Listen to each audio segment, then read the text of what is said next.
आप पाकिस्तान को नहीं हरा सकते जंग में। पाकिस्तान ने अफगानिस्तान पर एयर स्ट्राइक की है। पाकिस्तान ने राजधानी काबुल को निशाना बनाया। पाकिस्तान का दावा है कि 133 तालिबानी मारे गए हैं। पाकिस्तान और अफगानिस्तान के बीच में जो भीषण जंग छिड़ चुकी है उससे जुड़ी बड़ी खबर है। पाकिस्तान वो असलियत है, आज जो पाकिस्तान की इंटरनेशनल प्रोफाइल है वो बढ़ गई है कि Pakistan should be seen as the most important military power in South Asia. सरकार के मिलिट्री ठिकानों पर पाकिस्तान ने बमबारी की है। ये हमले अफगानिस्तान के उस बयान के कुछ घंटे बाद हुए हैं जिसमें उसने कहा था कि पिछले रविवार को अफगान सीमा के इलाकों में पाकिस्तानी एयर स्ट्राइक के बाद पाकिस्तान पर जवाबी हमले किए गए हैं। सर, पाकिस्तान ने काबुल पर जब हमला किया तो उसका वीडियो भी अब जारी कर दिया है।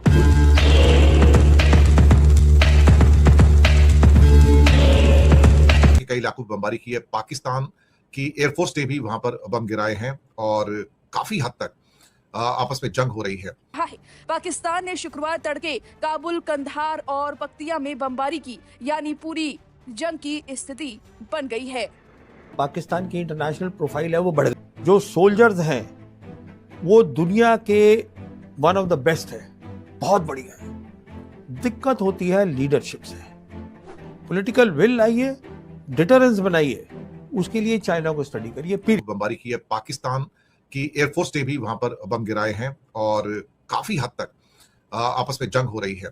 और अफगानिस्तान के एक स्पोक्स पर्सन हैं, वो कहते हैं कि इस्लामिक अमीरियत ने 203 मंसूरी कोर और 201 खालिद बिन वालिद कोर के माध्यम से पक्तिया, खोस्त, कुनार, नूरिस्तान, नंगरहार और तोरखम गेट के अलग जगह पर हमले किए हैं और पाकिस्तान की 19 चौकियों पर कब्जा कर लिया गया है। 4 चौकियों को खाली करा लिया गया है और उनमें से पूरी तरह से आग लगा दी गई है। वही करीब करीब उनका दावा है कि 55 पाकिस्तान सोल्जर्स मार दिए गए हैं और कई अन्य को पकड़ लिया गया है और बहुत सारे हथियार भी जब्त किए गए हैं। ये उनका सारा का सारा जो है मैसेज आए हैं। और इसके अलावा इस पूरी के पूरे अटैक से पाकिस्तान भी रैटल हुआ है और अल्टीमेटली अब जो लेटेस्ट पोजीशन है वो कुछ इस किस्म की जो मेरे पास आ रही है कि पाकिस्तान और अफगानिस्तान की वॉर जो है escalated into the full scale war and Pakistan के डिफेंस मिनिस्टर का कहना है कि ये ओपन वॉर है following the breakdown of fragile 2025 cease fire.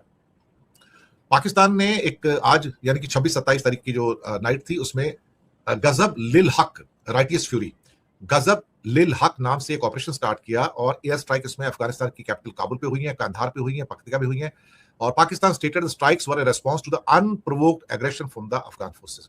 Afghanistan का कहना है कि Taliban forces launch large scale offensive operations against Pakistan border positions on the February 26 claiming to have captured 19 military post and 2 basis. और ये इनिशियल जो एस्केलेशन था, ये आप जानते हैं कि पाकिस्तान अटैक किया था फरवरी 21-22 की बात है जब पक्तिया, नंगरहार और खोस्त प्रोविंस के अंदर, और यहां पर करीब 70 लोगों की मौत हुई। पहले बताया गया था 28 की मौत हुई, फिर 70 की मौत हुई है। अब पाकिस्तान का क्लेम क्या है इसमें मैं वो भी बता देता हूं कि इस जो जंग हुई है रात की, पाकिस्तान ने कहा कि उनके 2 आदमी मारे गए हैं, 3 इंजर्ड है, जबकि अफगानिस्तान कहता है कि 55 मार दिए गए हैं और कुछ को पकड़ लिया गया है। अफगानिस्तान क्लेम का पाकिस्तान अफगान के जो कॉम्बिटेंट्स हैं यानी कि अफगान लड़ाके जो हैं, पाकिस्तान कहता है कि 133 अफगान लड़ाके मार दिए गए हैं और 200 को घायल किया गया है, जबकि अफगानिस्तान कहता है कि पाकिस्तान के 8 लड़ाके मार दिए गए हैं और 11 वुंडेड हैं और सोल्जर्स अलग से वो 55 जो हैं। सिविलियंस भी कहा जा रहा है कि 18 जो है उन्होंने पाकिस्तान साइड से किल किए हैं। Pakistan claims to have destroyed 27 Afghan military posts, captured 9 fighters and destroyed over 80 tanks, artillery pieces and armored personnel vehicles. And Afghanistan claimed to have captured 25 Pakistani military posts during their counteroffensive and captured their soldiers also. अब United nation का क्या कहना है इसमें कि 13 civilians अभी तक इसमें मारे जा चुके हैं पाकिस्तान की स्ट्राइक के अंदर और इसके बाद इसके पहले की स्ट्राइक में 17 से 18 मारे गए थे। और ये सारे के सारे जो मसले हैं, टीटीपी को भी, तहरीक तालिबान पाकिस्तान को भी यहाँ पर इल्जाम के अंडर आया हुआ है। फिलहाल ये ओपन वॉर चल रही है, अभी सीज फायर का तो कोई चांस नजर आता नहीं है। हालांकि कोशिश की जा रही है कि कहीं सीज फायर हो जाए, सब कुछ रुक जाए। और अफगानिस्तान का जो ग्राउंड ऑफेंसिव है जिसमें कहा कि 55 पाकिस्तान के सोल्जर मार दिए गए हैं, जबकि पाकिस्तान का कहना है कि 133 तालिबान के सोल्जर्स मार दिए गए हैं। और जो फुल पिक्चर है वो एक किस्म से कहा जाए तो बहुत ही खतरनाक है वेस्टर्न बॉर्डर के ऊपर, डूरन लाइन के ऊपर। Pakistan accuses the Taliban of harboring the Tehreek-e-Taliban Pakistan, which has used Afghanistan soil to launch a series of deadly attacks in Pakistan, including recent suicide bombings in Islamabad and Bajaur. और Durand line की जो dispute है 2600 kilometre की, जो British Iraq की है, वो अभी तक चल रहा है। फिलहाल दोनों के बीच में जो कंडीशन है इस टाइम वो काफी खतरनाक है, बहुत वॉलेटाइल सिचुएशन है इस समय। और इसमें एक अभी क्या कहते हैं कि पाकिस्तान ने अभी सीधा रियाद को फोन किया सऊदी को कि आप इसमें इंटरवीन करिए और सीज फायर करवाइए। कुछ इसके बारे में अब बातचीत चल रही है। इस बीच में कतर से भी बातचीत चल रही है कि कतर भी इसमें हो सकता है कि इंटरवीन करे। अब एक खास मजेदार बात इसमें यह है कि अगर आपको याद होगा कि कुछ टाइम पहले की बात है कि जहां पर पाकिस्तान और सऊदी अरेबिया के बीच में एक समझौता हुआ था, अगर किसी भी कंट्री पर अटैक होता है तो वो उस कंट्री पर अटैक समझा जाएगा, दोनों कंट्री पर अटैक समझा जाएगा।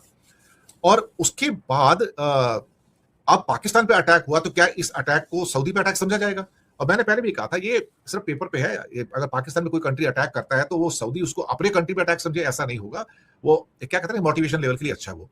तो अब यहाँ पर जो लेटेस्ट चल रहा है वो ये है कि ये जंग इतनी जल्दी खत्म होने वाली है नहीं है, और दोनों साइड जो है इस टाइम पूरी तरह से जंग के मैदान में, और नुकसान तो खैर सबका ही होगा, बचने वाला तो कोई भी नहीं, इसमें कोई शक वाली बात नहीं है। इधर के लोग भी मारेंगे, उधर के लोग भी मारेंगे, लेकिन तालिबान और पाकिस्तान के बीच की जो जंग है वो काफी खतरनाक इसलिए भी होता है कि BLA जो है, बलूचिस्तान लिबरेशन ऑर्गेनाइजेशन, या उसकी और जो फोर्सेज हैं वो भी पाकिस्तान के खिलाफ वॉर जो है वेज कर रही है। तो दोनों साइड से वो थोड़ा पाकिस्तान क्रश हो जाता है। तो पाकिस्तान के लिए एक्चुअली आज की डेट में कहा जाए तो जो उसका ईस्टर्न बॉर्डर जो इंडिया, आपने जो अभी वीडियो देखी आपको कैसी लगी वो वीडियो कमेंट में बताएं और मुझे लाइक सब्सक्राइब दोनों कीजिए। Thank you.